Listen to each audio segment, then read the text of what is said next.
Assalamualaikum dan salam sejahtera. Nama saya Muhammad Azibi Abdul Halim dari DAF2A.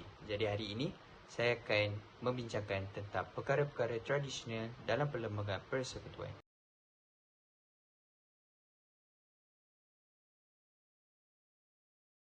Perlembagaan Persekutuan Malaysia merupakan undang-undang tertinggi negara yang mengatur segala aspek pentadbiran dan kehidupan rakyat. Ia bukan sahaja menggariskan prinsip-prinsip asas sistem kerajaan dan kuasa eksekutif, malah turut memelihara warisan tradisional yang mencerminkan sejarah dan identiti negara. Dalam konteks ini, perkara-perkara tradisional merujuk kepada elemen-elemen yang telah wujud dalam struktur sosial dan budaya sebelum kemerdekaan dan kemudiannya disahkan melalui undang-undang tertinggi ini. Secara keseluruhannya, saya akan membincangkan bagaimana elemen-elemen tradisional ini dimasukkan ke dalam perlembagaan persekutuan serta peranannya dalam membentuk Malaysia moden. Perbincangan akan dimulakan dengan sejarah pembentukan perlembagaan diikuti oleh peranan agama Islam, kedudukan Raja-Raja Melayu, bahasa Melayu sebagai bahasa kebangsaan serta hak keistimewaan orang Melayu dan Bumiputera. Yang pertama, agama Islam. Perkara 3 dalam Perlembagaan Persekutuan Malaysia menyatakan bahawa Islam adalah agama bagi persekutuan. Ini menegaskan kedudukan istimewa Islam dalam struktur politik dan sosial negara. Namun begitu, peruntukan ini turut memberi jaminan bahawa kebebasan beragama tetap terpelihara dengan syarat agama-agama lain boleh diamalkan secara aman di mana-mana bahagian negara.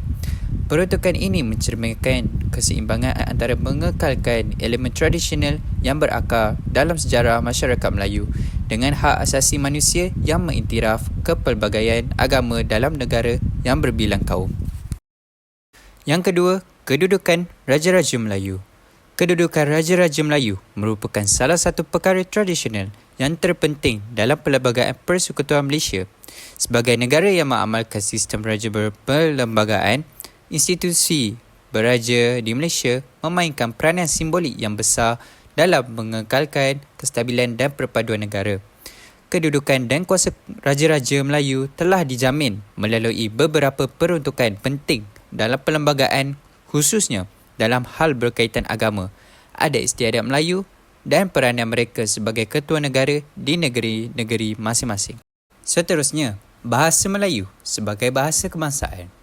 Perkara 152 dalam Perlembagaan Persekutuan Malaysia mengiktiraf bahasa Melayu sebagai bahasa kebangsaan. Kedudukan istimewa bahasa Melayu dalam perlembagaan bukan sahaja melambangkan warisan budaya dan sejarah orang Melayu, tetapi juga berfungsi sebagai alat penting dalam menyatupadukan masyarakat yang berbilang kaum di Malaysia. Bahasa memainkan peranan penting dalam membentuk identiti sesebuah negara, dan pengiktirafan bahasa Melayu sebagai bahasa kebangsaan mencerminkan usaha kerajaan untuk memupuk semangat kebangsaan serta identiti nasional.